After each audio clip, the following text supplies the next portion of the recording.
Friends, आज के इस वीडियो में हम डिस्कस करेंगे आपसे बिहार पीसीएसजे में पूछे गए कुछ क्वेश्चन जो ट्रांसफर और property act and specific relief act से जुड़े हुए हैं। नेक्स्ट वीडियो में हम इसके आगे का कंटिन्यू करेंगे। इससे एक आइडिया लग जाएगा हमें कि बिहार जे में किस टाइप से क्वेश्चंस पूछे जाते हैं। कहीं भी एग्जाम देने से पहले हमें वहाँ का जो क्वेश्चन पूछे जाने का तरीका है उसे जानना बहुत जरूरी रहता है। साथ ही साथ आप लोगों को बता दें कि हमारा Bihar APO and Chhattisgarh PCSJ का क्रैश कोर्स चल रहा है। अगर आप उसे ज्वाइन करना चाहते हैं तो आप हमारे सब्सक्रिप्शन बॉक्स में दिए हुए नंबर पे आप जाके हमसे जुड़ सकते हैं। एंड आज का हम पेपर स्टार्ट करते हैं। ये आपका 2016 में बिहार पीसीएसजे का जो एग्जाम हुआ था उसका क्वेश्चन पेपर है, जिनमें पहला क्वेश्चन है कि रूल अगेंस्ट परपेचुटी जो आपके ट्रांसफर ऑफ प्रॉपर्टी एक्ट में दी दी हुई है, ये किसे इफेक्ट नहीं करती है। यानी कि शाश्वता के विरुद्ध नियम इनमें से किस पर प्रभाव नहीं डालती है। फर्स्ट ऑप्शन है आपका हिंदू लॉ, सेकेंड ऑप्शन है मोहम्मदन लॉ, सी ऑप्शन है Christian law and D option है नन ऑफ द अबव। शाश्वता के विरुद्ध नियम आपका सेक्शन 14 में दिया हुआ है, जिसका मतलब होता है कि आप अपनी संपत्ति को किसी अनिश्चित काल के लिए टाई अप या बांध के नहीं रखते। यानी अचल संपत्ति के जो उसकी ट्रांसफरेबिलिटी है का उसका जो फीचर होता है प्रॉपर्टी का, आप उसको बांध के एक अनिश्चित काल के लिए नहीं रख सकते। यही आपका रूल अगेंस्ट परपेचुटी है और ये मोहम्मदन लॉ पे कोई प्रभाव नहीं डालती है, तो बी इसका करेक्ट आंसर है। नेक्स्ट क्वेश्चन है आपका standing timber under the transfer of property act 1882 or 1800 transfer of property act में स्टैंडिंग टिम्बर यानी खड़े काष्ठ से तात्पर्य है। First, immovable property only so as long not severed from the earth, वे अचल संपत्तियां जो पृथ्वी से अलग नहीं है। नेक्स्ट ऑप्शन है immovable properties unless there is a contract to sever the same from the earth, वे अचल संपत्तियां जब तक कि उन्हें पृथ्वी से अलग करने की कोई संविदा ना हो। तीसरा है नॉट इमोबल प्रॉपर्टी, अचल संपत्ति खड़े काष्ठ के अंतर्गत नहीं आती है। डी ऑप्शन है immovable property if value exceed ₹100, अचल संपत्तियां जिनकी संपत्ति 100 रुपए से अधिक है। सी इसका करेक्ट आंसर है। स्टैंडिंग टिम्बर के अंतर्गत कोई भी इमोबल प्रॉपर्टी नहीं आती, यानी कोई भी अचल संपत्ति नहीं आती है। Instrument under the transfer of property act means, transfer of property act के अंतर्गत लिखत से तात्पर्य है ए टेस्टामेंट्री इंस्ट्रूमेंट, बी है आपका testamentary as well as a non testamentary instrument, C option है a non testamentary instrument, D option है any written document. C is the correct answer. Instrument जो ट्रांसफर ऑफ प्रॉपर्टी एक्ट के section 3 में इसकी meaning दी हुई है, उसका मतलब है a non testamentary instrument. Next question है आपका for a valid attestation of an instrument under the transfer of property act it is necessary that attestation जो इंस्ट्रूमेंट का अटेस्टमेंट होता है उसके लिए ट्रांसफर प्रॉपर्टी एक्ट में क्या आवश्यक है। Number 1, each attesting witness must see that the executant sign the instrument और अफेक्ट्स हिज मार्क। प्रत्येक अटेस्ट करने वाला साक्षी यह अवश्य देखे कि जो निष्पादन करता है उसने निष्पादन किया है और उसमें अपने हस्ताक्षर दर्ज किए हैं। नेक्स्ट है आपका निष्पादनकर्ता ने विटनेसेस जो अटेस्टिंग विटनेस है उनको लिखत पे साइन करते हुए अवश्य देखा हो। सी ऑप्शन है each attesting witness must sign the instrument in the presence of execute, प्रत्येक अटेस्टिंग जो विटनेस है उसने उस लिखत पे साइन निष्पादक की प्रेजेंस में किया हो। नेक्स्ट क्वेश्चन है D all of the above. Next option आपका इन सभी में से क्या है, जिसके लिए आप section 3 of transfer property act देखेंगे, जिसमें सी इसका करेक्ट आंसर है कि प्रत्येक अटेस्टिंग विटनेस इस इंस्ट्रूमेंट पे साइन एग्जीक्यूटेंट यानी निष्पादनकर्ता की प्रेजेंस में किया हो। नेक्स्ट क्वेश्चन है आपका A has a wife B, एक पत्नी बी है, एक पुत्र सी है, C in the consideration of ₹5 lakh paid to him by his mother, B ने प्रतिफल के रूप में उसकी माँ सी ने प्रतिफल के रूप में 5 लाख रुपए उसकी माँ बी को दिए कि वो एक डीड रजिस्टर्ड करे और जो इनहेरिटेंस की प्रॉपर्टी है वो ए की इनहेरिटेंस की प्रॉपर्टी है वो उसके फेवर में कर दे। A dies and C claims his share in as property. A की डेथ हो जाती है और सी उस प्रॉपर्टी में अपना क्लेम करता है। निम्नलिखित में से कौन सा कथन सत्य है? अब आप देखेंगे कि बिहार जे में प्रॉब्लमेटिक क्वेश्चंस आते हैं, साथ ही साथ इलस्ट्रेशन बेस्ड क्वेश्चन भी आपके पूछे जाते हैं। तो इसको आप लोग ध्यान रखेंगे कि बी इसका राइट आंसर है कि सी उस इंस्ट्रूमेंट से बाउंड नहीं है और वो ए की प्रॉपर्टी में क्लेम कर सकता है। वो ए की प्रॉपर्टी में क्लेम कर सकता है। C is the correct, B is the correct answer, क्योंकि रजिस्टर्ड इंस्ट्रूमेंट है ये। इस चीज को आप लोग ध्यान रखेंगे। प्रॉब्लम करते वक्त आप क्वेश्चन को बहुत अच्छे से पढ़ेंगे, आपकी प्रॉब्लम का आंसर उसी में रहता है। नेक्स्ट क्वेश्चन है, A agrees to sell to B a certain quantity of gunny bags delivered on a future day. Before the due date, B assigns his beneficial interest in the contract to C. A commit a breach of contract. Which of the following is correct? A ने B को कुछ अगले दिन bags deliver करने के लिए contract किया उस डेट से पहले जिससे बैग को डिलीवर करना था। बी ने सी से कोई कॉन्ट्रैक्ट कर लिया और ए ने ब्रीच ऑफ कॉन्ट्रैक्ट किया। निम्नलिखित में से कौन सा सही है? C is entitled to sue A for the damages for not delivering the gunny bag. C A पे डैमेजेस के लिए क्लेम कर सकता है कि उसने बैग्स को डिलीवर नहीं किया। C is not entitled to sue for damages as it will amount to transfer mere right to sue by B. C damages करने के लिए सूट नहीं कर सकता है। सी ऑप्शन है आपका, C is not entitled to sue A for damages as there is no privity of contract between A and C. C damages के लिए इंटाइटल्ड ही नहीं है क्योंकि यहाँ पे ए और सी के बीच कोई प्रिविटी टू कॉन्ट्रैक्ट यानी संविदा की अन्यता नहीं है। नेक्स्ट ऑप्शन है आपका, C is entitled to sue only to get his money back from B. C सिर्फ अपने बी से पैसे वापस पाने का हकदार है। ए इज द करेक्ट आंसर। इस प्रॉब्लम का ए बिल्कुल करेक्ट आंसर है। आपके इंडियन कॉन्ट्रैक्ट एक्ट का क्वेश्चन है जो बीच में दे दिया गया है। तो सी ए से डैमेजेस के लिए क्लेम कर सकता है कि उसने गनी बैग्स के जो डिलीवरी थी उसको नहीं किया, क्योंकि उसने यहाँ पे आप देखिए एग्रीमेंट भी हो चुका है। साथ ही साथ जो ब्रीच ऑफ कॉन्ट्रैक्ट क्या होता है कि संविदा जिस डेट से होनी है उससे पहले किसी पक्षकार द्वारा उसका पालन ना किया जाना, तो ये ब्रीच ऑफ कॉन्ट्रैक्ट है और इसमें वो डैमेजेस की मांग जो विक्टिम है वो कर सकता है। नेक्स्ट क्वेश्चन है आपका, doctrine of acceleration transfer of property act में किस सेक्शन में दिया हुआ है? तो ये आपका सेक्शन 27 में दिया हुआ है। एक हमने वीडियो बनाई थी जिसमें हमने सारे ट्रांसफर ऑफ प्रॉपर्टी एक्ट की मैक्सिम्स एक ही वीडियो में कर दी थी, जितनी भी डॉक्ट्रिन्स थी। तो प्लीज आप लोग उसे जरूर वॉच कर लीजिएगा। नेक्स्ट क्वेश्चन है, ए के पास दो एक साथ जुड़ी हुई संपत्तियां हैं जिनके नाम एक्स और वाई हैं। ए ने एक प्रॉपर्टी जो एक्स है उसको बी को बेच दी इस कंडीशन के साथ कि जो वाई प्रॉपर्टी है उसके बेनिफिशियल एनवायरनमेंट के लिए बी हमेशा उस प्रॉपर्टी का एक पोर्शन है एक्स प्रॉपर्टी का उसको खुला रखेगा और उस पर कोई कंस्ट्रक्शन नहीं करवाएगा। निम्नलिखित में से क्या सही है? ये आपकी section 40 of the transfer of property act से जुड़ा हुआ क्वेश्चन है जो आपके सेक्शन 10 एंड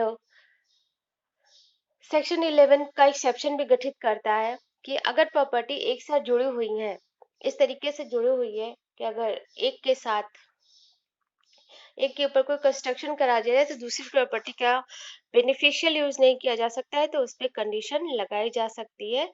तो ऐसी कंडीशन, ऐसी लगाई गई कंडीशन वैलिड होगी और बी इसका करेक्ट आंसर है। नेक्स्ट क्वेश्चन है, A makes a gift of land to B. A ने अपनी जमीन बी को गिफ्ट की।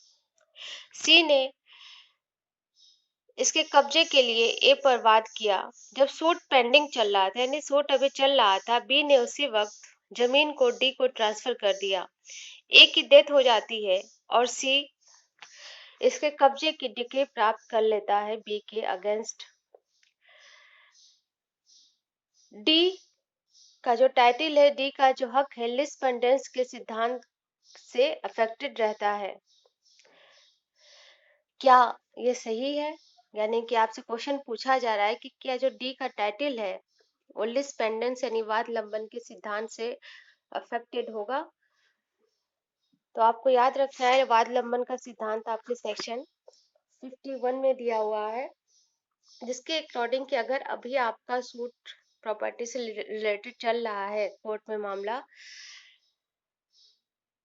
तो उस दौरान आप अपने लैंड का कोई ट्रांसफर वगैरह नहीं कर सकते हैं। तो यहाँ पे आप देखिए कि डी उस टाइम पार्टी का सूट नहीं था। डी जब सूट हुआ तो वो पक्षकार नहीं था, तो इसलिए वो उसका जो हक है वो वाद लंबन के सिद्धांत से अफेक्टेड नहीं होगा। इसलिए बी इसका करेक्ट आंसर है, क्योंकि B because B was not the party to suit at the time of transfer by B to D, क्योंकि बी तो उस टाइम पक्षकार ही नहीं था वाद के समय, और जब प्रॉपर्टी बी टू डी को ट्रांसफर की गई, इसलिए बी इसका करेक्ट आंसर है। Question number 10, handing over the position of mortgage property is required in. किस बंधक संपत्ति में कब्जे का हस्तांतरण आवश्यक होता है? That is English mortgage. अंग्रेजी बंधक में कब्जे का हस्तांतरण किया जाना आवश्यक होता है। नेक्स्ट क्वेश्चन है आपका, निम्नलिखित में से कौन सा सही मैच है? फर्स्ट है मार्शलिंग बाय सब्सिक्वेंट प्रोसीजर, पश्चातवर्ती विक्रेता के द्वारा क्रमबंधन, सेक्शन 81। नेक्स्ट क्वेश्चन है right of mortgagor to redeem, बंधककर्ता का मोचन का अधिकार, सेक्शन 60A। नेक्स्ट है आपका right of usufructuary mortgagor to recover possession, section 62। बंधककर्ता का यूजीफ्रक्टरी मॉर्गेजर का पोजीशन को रिकवर करने का अधिकार, सेक्शन 62 में। तो ये आपका सेक्शन 62 करेक्ट आंसर है। Right to mortgagor to redeem section 60 में दिया हुआ है, धारा 60 में दिया हुआ है, यानी बंधककर्ता का मोचन का अधिकार सेक्शन 60A में क्लॉग ऑन द रिडेम्पशन दिया हुआ है, यानी कि आप बंधक संपत्ति पे कोई शर्त नहीं लगा सकते। And marshalling by subsequent purchaser section 56 में दिया हुआ है, इसलिए सी इसका करेक्ट आंसर है। इक्विटी कोर्ट के द्वारा कौन सी रिलीफ नहीं प्राप्त की जा सकती? नंबर 1,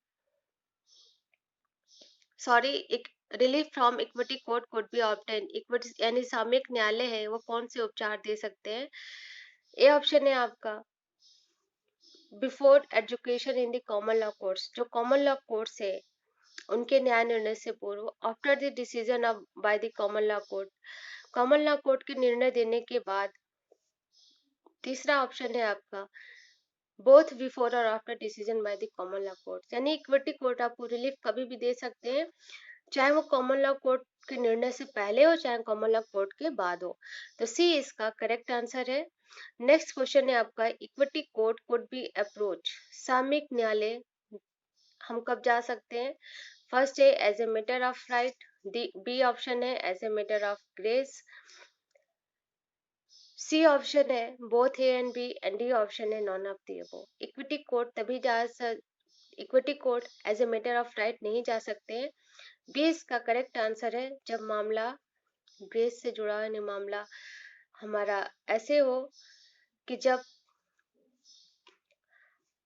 हम न्यायालय के जुरिस्डिक्शन को तोड़ते हुए, जब कोई लीगल राइट न्यायालय के जुरिस्डिक्शन को नहीं तोड़ सकता है, यानी लीगल इसके बाहर का डिसीजन है, तब हम इक्विटी कोर्ट जाते हैं, सामयिक न्यायालय जाते हैं, क्योंकि ना वो हमारा किसी लॉ पे कार्य करता है, गुड फेथ एंड कंसाइंस पे कार्य करता है। इसलिए as a matter of grace हम इक्विटी कोर्ट जा सकते हैं, not as a matter of right, यानी कि अधिकार स्वरूप हम इक्विटी कोर्ट की मांग नहीं कर सकते। नेक्स्ट क्वेश्चन है आपका, an equitable interest is an interest recognised by. सामयिक हित एक ऐसा हित है जिसे रिकॉग्नाइज किया गया है। पहला है ए कोर्ट ऑफ चांसरी, दूसरा है the common law court, C option है both A and B, and D option है none of the above. Equitable interest आपका कोर्ट ऑफ चांसरी यानी चांसलरी कोर्ट के द्वारा स्थापित किया गया है, तो इसका ए करेक्ट आंसर है। नेक्स्ट क्वेश्चन है आपका, A transfer rupees 10,000 in 4% to B interest to pay him interest annually acquiring due to C for her life. A dies, then C dies. Which of the following is correct?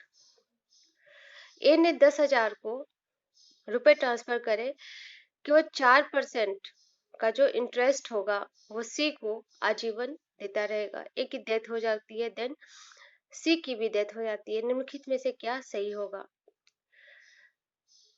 B, सी के legal representative का जो benefit होगा वो रख सकता है। B holds the fund for the benefit of as legal representative B उस fund को ए के लीगल प्रतिनिधित्व के लिए रखेगा। नेक्स्ट है बी में no enjoy the fund for himself, B स्वयं उस प्रॉपर्टी का फंड का यूज कर सकेगा। डी ऑप्शन है आपका, fund is liable to be forfeited by the state, उस फंड को स्टेट के द्वारा जब्त कर लिया जाएगा। B is the correct answer, B उस फंड को ए के लीगल रिप्रेजेंटेटिव के बेनिफिट के लिए रख सकेगा। नेक्स्ट क्वेश्चन है आपका कि जब ट्रस्ट प्रॉपर्टी धन से जुड़ी हुई हो and cannot be applied immediately or at early date to the properties of the trust, the trustee is bound to invest the money on the specified securities and on no other. Which section of the Indian Trust Act contains this provision?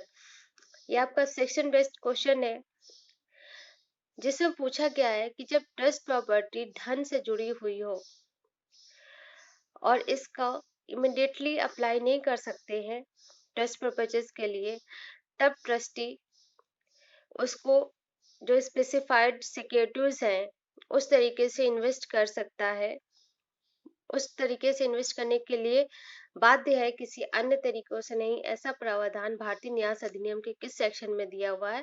तो ऐसा प्रावधान आपके section 20 में दिया हुआ है।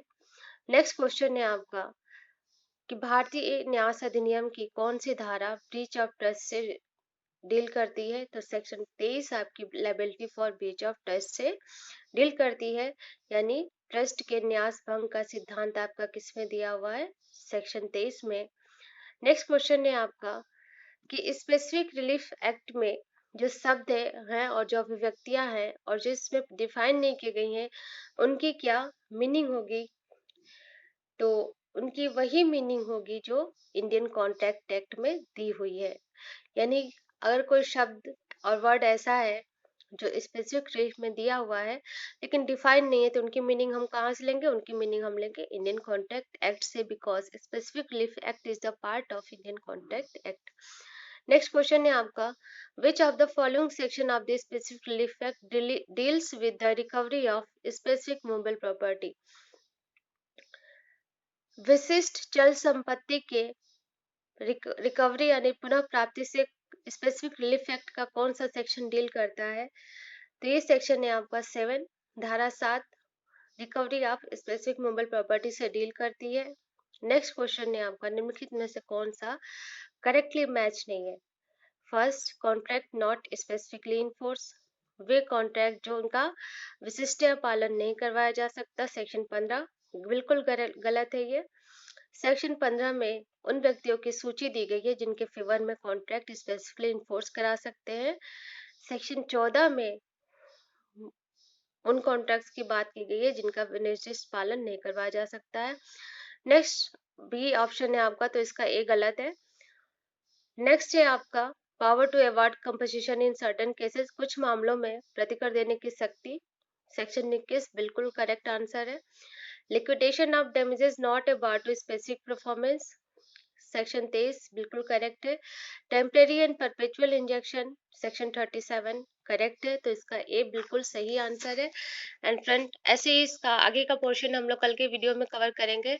So friends, please अगर आपको ये वीडियो पसंद आया हो तो अपने व्यूज हमें कमेंट बॉक्स में जरूर बताइएगा एंड कोशिश कीजिएगा कि अभी आप लोगों ने जो पेपर देखा, इसमें आप लोगों ने देखा कि प्रिलिमिनरी में कुछ सेक्शन बेस्ड क्वेश्चन आने के साथ साथ कुछ प्रॉब्लमेटिक भी आते हैं।